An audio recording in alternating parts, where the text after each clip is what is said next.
Hello friends, ചെമ്മരപ്പൂവിലെ ഏറ്റവും പുതിയൊരു വിശേഷങ്ങളിലേക്ക് എവരും സ്വാഗതം ചെയ്യുന്നു. ഈ ചാനൽ ആദ്യമായിട്ട് കാണുന്നുണ്ട് ആരെങ്കിലും ചാനൽ ലൈക്ക് ചെയ്ത് സബ്സ്ക്രൈബ് ചെയ്ത് കാണാൻ വേണ്ടി ഒരു കൂടി ഓർമ്മിച്ചുകൊണ്ട് വീഡിയോയിലേക്ക് കിടക്കുക. അങ്ങനെ നമ്മുടെ ഭയങ്കര തർക്കം നടക്കുകയാണ്. എനിക്ക് പാർട്ടീഷൻ വേണമെന്നുള്ള രീതിയിലാണ് നമ്മുടെ സ്തുതി നിൽക്കുന്നത്. അപ്പം പാർട്ടീഷൻ തരാൻ പറ്റത്തില്ല. കാരണം കഴിഞ്ഞാൽ പാർട്ടീഷൻ ആ വീട് വിൽക്കാനോ അല്ലെങ്കിൽ വീട് പാകം ചെയ്യാനോ പറ്റത്തില്ല. നമ്മൾ അനുവദിക്കത്തില്ല. കാരണം അച്ഛനും അമ്മയും കഷ്ടപ്പെട്ടുണ്ടാക്കിയത് അതിൻ്റെ അത് നിനക്ക് വീട് വെക്കാനൊന്നും സമ്മതിക്കത്തില്ലടാന്നൊക്കെ പറഞ്ഞു സച്ചി വഴക്കുണ്ടാക്കുന്നുണ്ട്. അതുകൊണ്ടാണ് നീ ഒറ്റയ്ക്ക് തിന്നടാ എന്നുള്ള രീതിയിൽ സച്ചിയുടെ സ്തുതി പറയുമ്പോഴത്തേക്ക് സച്ചി കയറി പെട്ടെന്ന് ഷട്ടേ പിടിക്കുന്നുണ്ട്. ഷട്ടേ പിടിച്ച് അങ്ങോട്ടും ഇങ്ങോട്ടും ഒന്നും തള്ളൊക്കെ ഉണ്ടാകും. അവിടെ നിന്ന് തന്നെ എല്ലാം കൂടെ ആയി കഴിയുമ്പോഴത്തേക്ക് സച്ചിൻ്റെ ഒരു കാര്യം പറയുക, അങ്ങനെ ഒരു കാര്യം ചെയ്യും. ഇപ്പം അമ്മയുടെ നോക്കി ചോദിച്ചിട്ട് കിട്ടിയില്ല, അത് അച്ഛൻ്റെ വീതം ചോദിച്ചിട്ട് കിട്ടുന്നില്ല. അപ്പം ഞാൻ ചോദിക്കട്ടെ, നീ ശ്രുതിയുടെ വീതമല്ല ചോദിച്ചിട്ട് കിട്ടത്തെ, നിന്നെ ശ്രുതി അവിടെ നിൽപ്പുണ്ടോ? ശ്രുതിയുടെ അച്ഛൻ്റെ അടുത്ത് ചോദിക്കട്ടെ. ഇപ്പം ആ ശ്രുതിയുടെ അച്ഛൻ്റെ അടുത്ത് ചോദിക്കുമ്പോഴത്തേക്കും കിട്ടുകയാണെന്നുമ്പോഴത്തേക്ക് ശ്രുതി അങ്ങോട്ട് പെട്ടെന്ന് പരുങ്ങും. അപ്പോൾ ശ്രുതിയോട് പറയുമ്പോഴത്തേക്ക് ചോദിച്ചു നോക്കാൻ പറയുമ്പോഴത്തേക്ക് എല്ലാവരും ചേർന്ന് പറയും. അപ്പം ചന്ദ്രമതി അവർ പറയാം, മോളെ ശരിയല്ലേ മോളെ, നീ ചോദിച്ചു നോക്കി, ഇളയപ്പൻ്റെ അടുത്തൊക്കെ വല്ല ചോദിച്ചു നോക്ക് എന്നൊക്കെ പറയുമ്പോഴത്തേക്ക് ശരി. ലാസ്റ്റ് അതിപ്പം കിട്ടത്തില്ല, വിളിച്ചാൽ കിട്ടത്തില്ല, വിളിച്ച് നോക്കുന്ന പറയുമ്പോൾ അങ്ങനെ ശ്രുതി ഫോൺ എടുത്തുകൊണ്ട് പോകണം. ശ്രുതി ഫോൺ ആരെ വിളിക്കണം, എന്ത് വിളിക്കണം എന്നറിയത്തില്ല. അതായത് കള്ളത്തരങ്ങളുടെ ആശാട്ടിയാണല്ലോ. അപ്പോൾ പെട്ടെന്ന് ഫോൺ എടുത്ത് വെച്ചിട്ട് വിളിക്കുന്നത് ഇളയപ്പനെ വിളിക്കുക. ഇളയപ്പൻ എന്ന് പറഞ്ഞാൽ അറിയാലോ, ബീരാൻ മറ്റേ ഇറച്ചിവെട്ടുകാരൻ ബീരാനെ വിളിച്ച് പോകുന്നത്. അപ്പം പെട്ടെന്ന് വിളിക്കാമെന്നുള്ള രീതിയിൽ പോയി വിളിക്കുന്ന ആരാന്ന് വെച്ച് കഴിഞ്ഞാൽ നമ്മുടെ മീരനെ വിളിക്കുക. മീരയെ വിളിച്ചിട്ട് പറയാം, ഇന്ന പോലെ അയ്യോ മീര, ഹലോ, അല്ല ഇളയപ്പ, ഞാനാണ്, ശ്രുതിയാണ്. അതായത് ഇളയപ്പനോ? അപ്പം മറു സൈഡിൽ നിന്ന് മീര ചോദിക്കുന്നത് ഇളയപ്പനോ? അപ്പം പുതിയ എന്തോ പണിയായിട്ട് വരുവാണോ നിങ്ങൾ ചോദിക്കുക. അതെ. അപ്പം ശരി, എനിക്ക് ഒരു ഗുഡ് ന്യൂസ് ഉണ്ട്. ഗുഡ് ന്യൂസ് എന്ന് പറഞ്ഞാൽ ശ്രുതി ഒരു വീട് മേടിച്ചു, ഞങ്ങൾ രണ്ടുപേരും ചേർന്നൊരു വീട് മേടിക്കുക. അപ്പോൾ അതിൽ ഫണ്ട് എല്ലാം കൂടി ചേർത്ത് ഒരു 3 കോടി രൂപയിൽ ഒരു 270 അല്ല 230 ആയിട്ടുണ്ട്. ഇനി ഒരു 70 ലക്ഷം രൂപ കൂടെ വേണം, എങ്ങനെയും അതും കൂടെ ഒന്ന് അറേഞ്ച് ചെയ്ത് തരാമോ എന്നൊക്കെ ചോദിക്കുമ്പോഴത്തേക്ക്, ഇനി ഞാൻ ഈ കാശിനോടെ പോകാനായിട്ട് ഇത് നീ ഇളയപ്പനാണ് ചോദിക്കുന്നത്. അതെ, മനസ്സിലാകുന്നുണ്ട് എന്ന് പറയുക. ശ്രുതി പറയാം മനസ്സിലാകുന്നുണ്ട് എന്ന് പറയുക. നിനക്ക് മനസ്സിലാകുന്നുണ്ടല്ലേ, ഞാൻ ഇളയപ്പനല്ല, നിനക്ക് മനസ്സിലാകുന്നുണ്ടല്ലേ. ഇതിപ്പം നീ ഓരോന്നും കള്ളത്തരങ്ങളുടെ മേലെ കള്ളത്തരം കാണിച്ചുകൊണ്ടിരിക്കുകയാണല്ലോ ശ്രുതി എന്നൊക്കെ ചോദിക്കുമ്പോഴത്തേക്ക്, എന്നാ ചെയ്യാനാ എന്നൊക്കെ ചോദിക്കുമ്പോഴത്തേക്ക് പറയാം, എങ്ങനെയും സഹായിക്കാൻ പറ്റുമോ എന്നുള്ള രീതിയിലൊക്കെ ശ്രുതി ചോദിക്കുകയാണ്. അപ്പോഴത്തെ പറയാം, ഞാനിവിടെ തന്നെ ഉണ്ടാക്കാനാണ്, നീ ഒരു കാര്യം ചെയ്യും, ഈ കള്ളത്തരങ്ങളുടെ മേലെ കള്ളത്തരം നീ കാണിച്ചുകൊണ്ടിരിക്കുന്നുണ്ട്, ഇതെല്ലാം കൂടി ചേർത്ത് കൂട്ടിക്കെട്ടിയിട്ട് അവരോട് പറഞ്ഞിട്ട് അവരുടെ കാലിൽ വീണ് മാപ്പപേക്ഷിക്കും. ഞാൻ എൻ്റെ അവസ്ഥ ഇങ്ങനെയാണ്, എന്നെ കൊണ്ടൊന്നും പറ്റത്തില്ല, 5 പൈസ എന്നെ കൊണ്ട് എടുക്കാൻ പറ്റത്തില്ല, ഇതാണെന്നുള്ള രീതിയിൽ പറയണം. കാലിൽ വീണെന്ന് പറയുമ്പോഴത്തേക്ക് ശ്രുതി പറയാം, അതെന്തായാലും നടക്കത്തില്ല, ഞാൻ അതിനുള്ള ഒരവസരം ഞാൻ ഒരുക്കത്തില്ല എന്നുള്ള രീതിയിൽ ഞാൻ പറയുന്നുണ്ട്. അതെന്തായാലും നടക്കത്തില്ല, കൺഫേമായിട്ട് ഇത് മേടിക്കണമെന്നൊക്കെ പറഞ്ഞ് ഇപ്പോൾ ഒരു സ്റ്റെപ്പ് ഇങ്ങനെ എടുത്ത് വെക്കുമ്പോഴത്തേക്ക് സംസാരിച്ചുകൊണ്ടിരിക്കുന്നത് ഭയങ്കര അതായത് പതർച്ചയുണ്ട്. പതർച്ച എന്ന് പറഞ്ഞാൽ എന്ത് കാണിക്കണം, എങ്ങനെ കാണിക്കണം, അല്ലെങ്കിൽ മുമ്പോട്ടുള്ള രീതിയിൽ എന്താണെന്ന് അറിയാത്ത രീതിയിൽ നിൽക്കുമ്പോഴത്തേക്കാണ് ശ്രുതി ഇങ്ങനെ പറഞ്ഞുകൊണ്ടിരിക്കുമ്പോഴത്തേക്ക് സ്റ്റെപ്പെ തട്ടി വീഴാൻ പോകുമ്പോഴത്തേക്ക് ഫോൺ താഴെ വീഴും. ഉടനെ പെട്ടെന്ന് വെപ്രാളത്തിൽ എടുക്കുമ്പോഴത്തേക്ക് ഓടിപ്പോയി രേവതി ചോദിക്കുന്നുണ്ട്, എന്നാ ശ്രുതി പറ്റിയെന്ന് ചോദിക്കുമ്പോഴത്തേക്ക് ഒന്നില്ല, അത് പിന്നെ ഒരു വല്ലാത്തൊരു വെപ്രാളം പോലെ ഇരിക്കുന്നത്. അതല്ല, ഞാൻ വളയപ്പനോട് സംസാരിച്ചു, ഫണ്ടിൻ്റെ കാര്യമൊന്നും അറേഞ്ച് ആകുന്നില്ല എന്നുള്ള ഇതിൽ പറഞ്ഞ് ചോദിച്ചുകൊണ്ടിരിക്കുകയെന്ന് പറഞ്ഞു. ആണോ, ശരി എന്ന് പറഞ്ഞ് അങ്ങോട്ട് മാറി നിൽക്കും. അപ്പം പിന്നെ ബാക്കിയും കൂടെ സംസാരിക്കുക, എന്നെല്ലാം അറേഞ്ച് ചെയ്യാൻ പറ്റുമോ എന്നുള്ള രീതിയിലൊക്കെ ചുമ്മാ അവർ കേക്കൊക്കെ ചോദിക്കുക. എടി ഞാൻ അവിടെ പോയി അറേഞ്ച് ചെയ്യാനടി, നീ ഈ പറയുന്ന പോലെ, അപ്പം ശരിയല്ലേ, ഫ്രീസ് ചെയ്യാനൊന്നോ? ശരി ആയിക്കോട്ടെ നിങ്ങളിത് പറഞ്ഞ് സംസാരിച്ച് നിൽക്കുവാണ്. അപ്പം വന്നിട്ട് പറയാണ്, കോൾ കട്ടായി കഴിയുമ്പോഴത്തേക്ക് പറയാം, അയ്യോ ഞാൻ ഇളയപ്പനോട് സംസാരിച്ചത്, ഇളയപ്പൻ പറയുന്നത് അച്ഛൻ്റെ bank account full property freeze ചെയ്തേക്കുക, അതുകൊണ്ട് അത് കേസ് കഴിയാതെ ഒന്നും നടക്കത്തില്ലെന്നൊക്കെയാണ് പറയുന്നത് എന്നുള്ളത് പറയുമ്പോഴത്തേക്ക് ശ്രുതി ചാടിക്കയറി പറയാം, കണ്ടോ അവളുടെ അക്കൗണ്ടിൽ നിന്നൊന്നും ക്യാഷൊന്നും കിട്ടത്തില്ല, നിങ്ങൾ തന്നെ തരണം, എങ്ങനെയല്ല അച്ഛൻ എന്തെങ്കിലും ചെയ്യണമെന്ന് പറയുമ്പോഴത്തേക്കും രവീന്ദ്രൻ പറയുക, മോനെ എടാ ഞാനൊന്നും ചെയ്യുന്നില്ല, ഇതിൻ്റെ അത് എനിക്കൊന്നും മറുപടി ഇല്ല, നിൻ്റെ അമ്മ തന്നെ പറയട്ടെ, എൻ്റെ അമ്മയുടെ ഇഷ്ടം പോലെ ചെയ്യട്ടെ എന്ന് പറയുമ്പോഴത്തേക്ക് ഉടനെ അമ്മയുടെ അടുത്ത് നോക്കുമ്പോഴത്തേക്ക് ചന്ദ്രമതി പറയുക, എന്നാണ് ശ്രുതി ഈ വീട് വിൽക്കാൻ ഉദ്ദേശിച്ചില്ല, നീ നിൻ്റെ വേറെ എവിടുന്നേലും ക്യാഷ് മറിച്ച് പ്രോപ്പർട്ടി മേടിക്കാൻ, അതിൽ ഈ വീട് മേടിക്കാൻ നോക്ക്, അല്ലാതെ ഒന്നും നടക്കത്തില്ല, ആ വീട് ഞാൻ വിൽക്കത്തില്ല എന്ന് പറഞ്ഞ് പോവാണ്. അപ്പോൾ ആ ചന്ദ്രമതിയും കൈ വഴിയാണ്. അപ്പോഴത്തേക്ക് പിന്നെ നോക്കുമ്പോഴത്തേക്ക് വർഷയും ശ്രീകാന്തും പോയി, പിന്നെ നിൽക്കുന്നത് സച്ചിൻ രേവതി മാത്രമാണ്. സച്ചിൻ രേവതി നിൽക്കുമ്പോഴത്തേക്ക് ഈ ശ്രുതി ശരിക്കും നോക്കി നിൽക്കുക, അതത് തറപ്പിച്ച് നോക്കുക. നമ്മുടെ സച്ചിനാണല്ലോ ഇതൊക്കെ കാണിച്ചു കൂട്ടുന്ന ഓരോ പരിപാടി, അതായത് ഇവരെ കള്ളത്തരം പൊളിക്കാൻ വേണ്ടിയാണ് ചെയ്യുന്നത്. അപ്പോഴത്തേക്ക് ശ്രുതി പെട്ടെന്ന് ചാടിക്കയറി അടുത്ത നിലയിൽ മേലത്തെ നിലയിലേക്ക് ഓടുന്നുണ്ട്. അപ്പം തറപ്പിച്ച് നോക്കിയിട്ട് ശ്രുതിയും എൻ്റെ പുറകെ പോകുന്നു. ഉടനെ അങ്ങനെ പോയി കഴിയുമ്പോഴത്തേക്ക് രേവതി സച്ചിയോട് പറഞ്ഞ, സച്ചേട്ടാ ഒരു കാര്യം പറയാനുണ്ട്, അതായത് ശരിക്കും ശ്രുതി വിളിച്ചത് അവളെ ഇളയപ്പൻ്റെ തന്നെ ആണോ? കാരണം എനിക്ക് ഡൗട്ടുണ്ടെന്ന് പറഞ്ഞു. അതെ ആണോ, എനിക്ക് ഡൗട്ടുണ്ട്. അതെ എനിക്ക് ഡൗട്ടുണ്ട്. കാരണം ഞാൻ ഇതിൻ്റെ അത് ചോദ്യം ചോദിക്കുന്നതും ഉത്തരം പറയുന്നത് ഒരാൾ തന്നെ ആയിട്ടുള്ള ഉള്ള കാര്യങ്ങളെല്ലാം ചെയ്തുകൊണ്ടിരുന്നത്. അപ്പോൾ ശരിക്കും പറയുമ്പോഴത്തേക്ക് അവൾ കള്ളത്തരം കാണിക്കുന്ന പോലെ എനിക്ക് തോന്നുന്നത് എന്ന് പറയുമ്പോഴത്തേക്ക് ആണല്ലേ, ഈ രണ്ടെണ്ണവും കൂടെ കൊള്ളാം, അതായത് സ്തുതിയും കൊള്ളാം സ്തുതിയും കൊള്ളാം, എന്തോ കള്ളത്തരങ്ങളൊക്കെ കാണിക്കുന്നുണ്ടെന്ന് പറഞ്ഞുകൊണ്ടിരിക്കുകയാണ്. ശരി എന്ന് പറഞ്ഞു. അത് കഴിഞ്ഞപ്പോഴത്തേക്ക് പിന്നത്തെ സീൻ കാണിക്കുന്ന പറഞ്ഞാൽ വർഷയും ശ്രീകാന്ത് സംസാരിച്ചുകൊണ്ട്, വർഷയും ശ്രീകാന്ത് അങ്ങോട്ടും ഇങ്ങോട്ടും നടന്നു സംസാരിച്ചുകൊണ്ടിരിക്കുമ്പോൾ വർഷ ചോദിക്കുന്നുണ്ട്, എന്താ ഇങ്ങനെ ഈ ഫാമിലിയിൽ ഈ മനോജ് ഇങ്ങനെ, അല്ല മനോജ് സോറി, ഈ സുധി ഇങ്ങനെ സംസാരിക്കുകയല്ല, സുധി ഇങ്ങനെ പ്രവർത്തിക്കുക ഞാൻ ഒരിക്കലും സുധിയേട്ടൻ ഇങ്ങനെ പ്രവർത്തിക്കുന്ന ഒരിക്കലും പ്രതീക്ഷിച്ചില്ലെന്ന് പറയുമ്പോഴത്തേക്ക് അതല്ലെങ്കിലും അങ്ങനെ അടി വർഷം നേരത്തെ പണ്ട് തൊട്ടേ ഈ പിന്നെ ചേട്ടൻ ഇങ്ങനെ ഈ ഒരു മൈൻഡോട് പൈസ ഉണ്ടാക്കുക എന്നുള്ള മൈൻഡ് മാത്രമേ ഉള്ളൂ. പക്ഷെ ഇത്രയും കൂടെ ഇത്രയും കൂടെ കെയറിങ്ങോ അല്ലെങ്കിൽ ഇത്രയും കൂടെ കുടുംബത്തോട് പ്രാധാന്യം കൽപ്പിക്കുന്ന ഒരു വ്യക്തി എന്ന് പറയുമ്പോഴത്തേക്ക് ഈ പുള്ളി മാത്രമേ, സച്ചേട്ടൻ മാത്രമേ ഉള്ളൂ എന്ന് പറയുമ്പോഴത്തേക്ക് അത് സച്ചേട്ടനെ കുറിച്ച് എനിക്കും കരുതിട്ട് ഞാൻ ആദ്യം വന്നപ്പോഴത്തേക്ക് പുറത്തൊക്കെ വെച്ച് അറിഞ്ഞപ്പോഴത്തേക്ക് സച്ചേട്ടൻ ഭയങ്കര വലിയ ടീമാണ്, കാരണം ഗുണ്ടായിസോ അത് റഫ് ക്യാരക്ടറാണെന്ന് അറിയാം. പക്ഷേ പുള്ളിക്ക് അങ്ങനെ ഒരു റഫ് ക്യാരക്ടർ വരാൻ തന്നെ കാര്യം എന്ന് പറഞ്ഞു കഴിഞ്ഞാൽ ശരിക്കും പറഞ്ഞാൽ പുള്ളിക്ക് കിട്ടിയ അനുഭവം അതാണ്.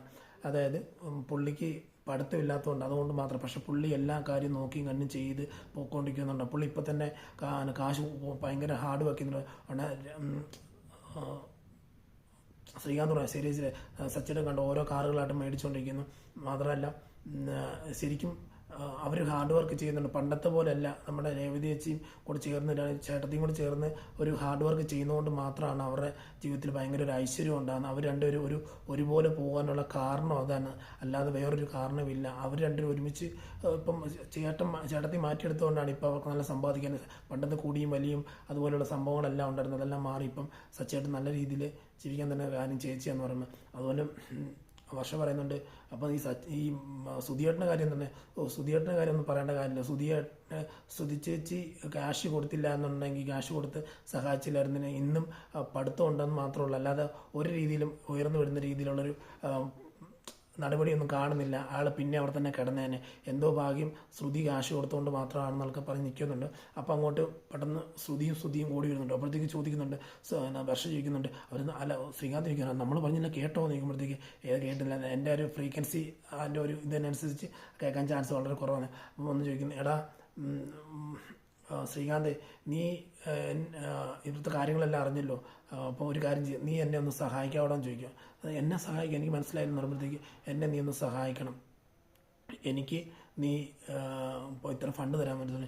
ചേട്ടൻ ഞാനിവിടെ നീ ഫണ്ട് കൊണ്ട് എടുത്തു തരാൻ എൻ്റെ ഇല്ലല്ലോ, ഞാൻ തന്നെ ഒരു ഷോറൂം ഓപ്പൺ ചെയ്തിട്ടില്ല, ഞാനിപ്പോഴും അവിടുത്തെ ഒരു ഷെഫായിട്ട് വർക്ക് ചെയ്യുന്നില്ല, ഞാൻ ഇവിടുന്ന് കാണുന്നത് അതിലടാ നിൻ്റെ ഇല്ലെന്ന് എനിക്കറിയാം, പക്ഷേ നിൻ്റെ അമ്മായിപ്പിൻ്റെ അടുത്ത് നിനക്ക് ചോദിക്കാൻ പറ്റുമെന്ന് ചോദിക്കുക.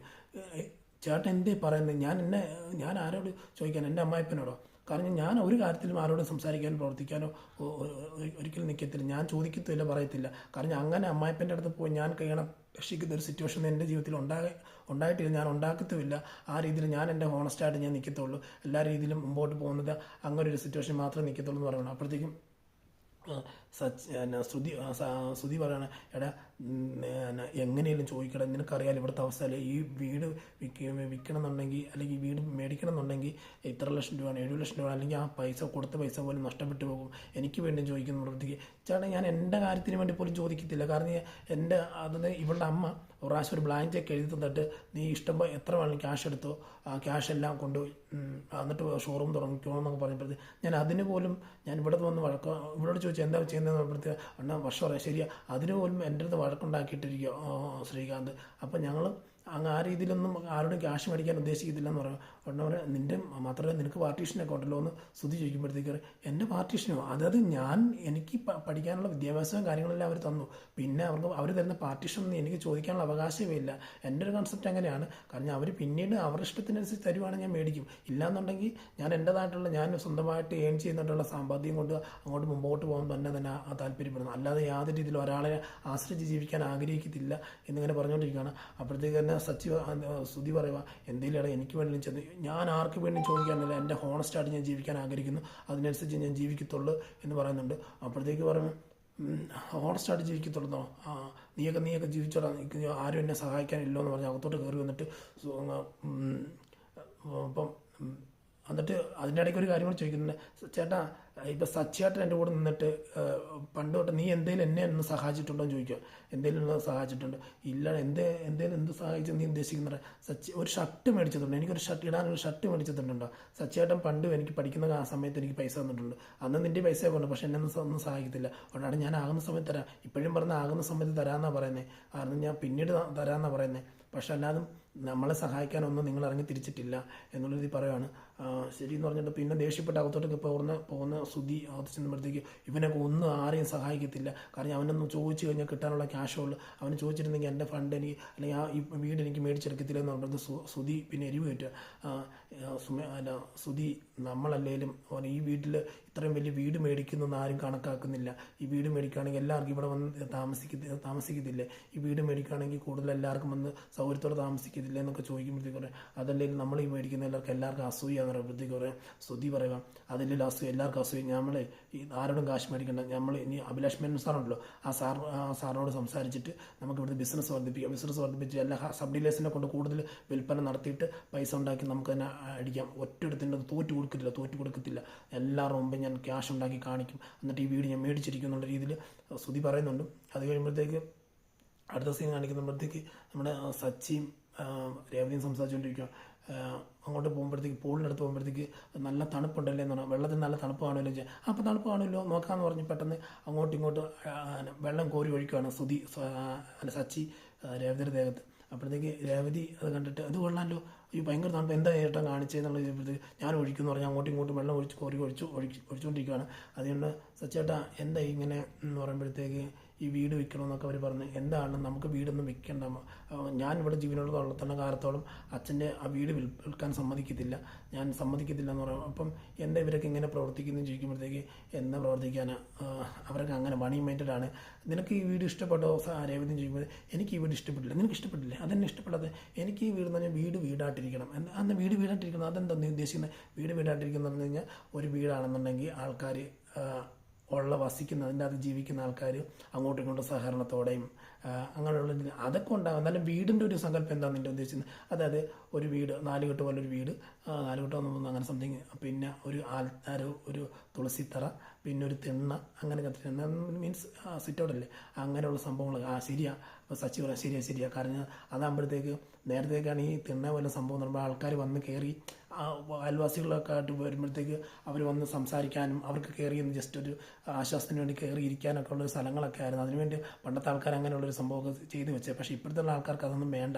എല്ലാവരും കാരണം വന്ന് കയറി ഇറങ്ങി പോവുകയല്ലേ ചെയ്യുന്നത്. അവർക്ക് അവരുടെ നാട്ടിലുള്ള ഒരു സങ്കല്പത്തിൽ ജീവിക്കുകയല്ലേ ചെയ്യുന്നത്. അപ്പം വലിയ വീടുകൾ വെക്കുന്നു. ഇപ്പോൾ ആ തിണ്ണയിൽ ആൾക്കാർ കയറിയിരിക്കുന്ന സാധനത്ത് ഇപ്പോൾ ആ സാധനത്ത് പട്ടിയെ കെട്ടിയിട്ടേക്കുക. അതുകൊണ്ട് യാതൊരു രീതിയിലും ഗുണവും ഇല്ല, ഒന്നുമില്ല. എല്ലാവരും അവരവരായിട്ടുള്ള സെൽഫിഷായിട്ടുള്ള മൈൻഡിൽ ജീവിക്കുക എന്നൊക്കെ പറയുമ്പോഴത്തേക്ക് ശരിയാ സച്ചിയേട്ടാ എന്ന് പറയുമ്പോഴത്തേക്ക് അപ്പം എന്നിട്ട് നിനക്ക് അങ്ങനെ ഒരു വീട് നമുക്ക് മേടിക്കാം. എൻ്റെ മുത്തശ്ശിയുടെ വീടുണ്ട് മുത്തശ്ശിയുടെ വീട് നാട്ടിലുണ്ട്. ആ വീട് അങ്ങനെ ഒരു വീടാണ്. അവിടെയും നമുക്ക് അവിടെ പോകാം. അവിടെ പോയിട്ട് നമുക്ക് അങ്ങനെ ഒരു വീട് വെക്കാം. പിൽക്കാലത്ത് നമ്മുടെ പിള്ളേരൊക്കെ വളർന്ന് അച്ഛനും അമ്മേനെ എല്ലാം കൊണ്ടുപോകാം. പിന്നെ എന്ന് പറയുമ്പോൾ എനിക്ക് എൻ്റെ അമ്മേനെ ഒക്കെ കൊണ്ടുപോകണമെന്നുണ്ട്. അതിനിപ്പോൾ എന്നാ ചെയ്യാൻ പറ്റുമെന്ന് പറയുമ്പോൾ നമ്മൾ അവിടെ പോയി കഴിഞ്ഞാൽ എങ്ങനെ പറ്റുമെന്ന് ചോദിച്ചാൽ അതിനിപ്പോൾ എന്നാ നിൻ്റെ അമ്മേനെയും കൊണ്ടുപോകാം, നമ്മൾ പോവുക എന്നുള്ള ഇത് പറഞ്ഞുകൊണ്ടിരിക്കുമ്പോഴത്തേക്കും പിന്നെ കോൾ വരുന്നുണ്ട്. നീലിമയുടെ കോളാണ്. കോൾ വന്നിട്ട് ചോദിക്കുമ്പോഴത്തേക്ക് സച്ചി എവിടെയാണെന്ന് ചോദിക്കുമ്പോഴത്തേക്ക് മാഡം ഞാൻ എൻ്റെ ഭാര്യയായിട്ട് ഇങ്ങനെ സംസാരിച്ചുകൊണ്ടിരിക്കുകയെന്ന് പറഞ്ഞാൽ മാഡം നാട്ടിൽ വരുമ്പോഴത്തേക്ക് വിളിക്കാമെന്ന് വെച്ചാൽ നാട്ടിൽ ഞാൻ വന്നിട്ടുണ്ട്, ഞാൻ നാളെ ഒന്ന് കാണണം, എനിക്ക് നാളെ ഇന്ന സ്ഥലത്ത് ഞാൻ എയർപോർട്ടിൽ ഫ്ലൈറ്റ് ഇറങ്ങും, കാണണമെന്ന് പറയുമ്പോഴത്തേക്ക് ഓക്കെ മാഡം എന്ന് പറഞ്ഞ് നിൽക്കുന്ന സീനാണ് നമ്മൾ ലാസ്റ്റ് കാണുന്നത്. അപ്പം ഇനിയും വരുന്ന ദിവസങ്ങൾ നാളെ രാവിലെ ഞാൻ ഒറിജിനൽ വീഡിയോ ഇടുന്നുണ്ടായിരിക്കും. ഇതിൻ്റെ ഫുൾ വിശേഷം ഇടും. അതിന് വൈകിട്ടും ഇന്ന് വരാനിരിക്കുന്ന വിശേഷം എല്ലാ ദിവസവും നാളത്തെ വിശേഷം പറഞ്ഞു ഇടുന്നതായിരിക്കും. അപ്പോൾ എല്ലാവരും ചാനൽ ലൈക്ക് ചെയ്ത് സബ്സ്ക്രൈബ് ചെയ്ത് കാണാൻ വേണ്ടി കൂടി പറഞ്ഞുകൊണ്ട് വീഡിയോ ഇവിടെ പറയുന്നത് സൈനിങ് ഓഫ്. Thank you.